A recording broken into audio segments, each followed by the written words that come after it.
US की मथक्ता लमन खुमगनी हाइना ईरान की प्रेसिडेंट हसन रौहानी ना फोंदोक्रे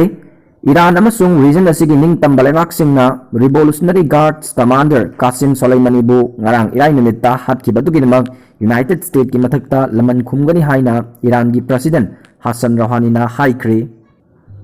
मिडल ईस्ट लंदमदा लेरिबा ईरान की खोंगबु लेबाकसिंगदा हाइबो ओइना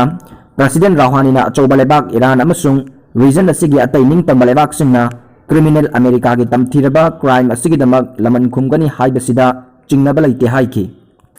लांदारकपा अमसुंग क्रिमिनल अमेरिका की मिहाद अदुना ईरान अमसुंग रीजन असिगी लेबाक पुमनमकी थमोय सोकले हाइना इरानियन गवर्नमेंट वेबसाइट ता थागतपा स्टेटमेंट अमदा प्रेसिडेंट हाइखि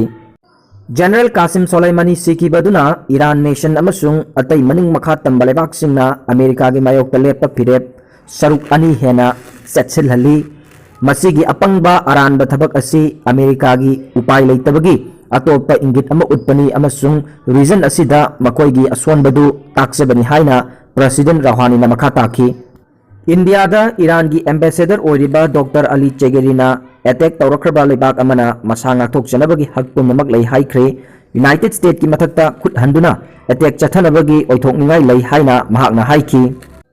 अखोइना खुद हनगनी हाइबसी अगी गवर्नमेंट ना हाइख्रे असेंगमकनी अटैक तौरखरबा लेबाक खुदिंगमक मसा ngathokjanabagi आइना याबा हक लei मसी महौसानी हाइना ईरान एम्बेसडर असिना मखा ताखि।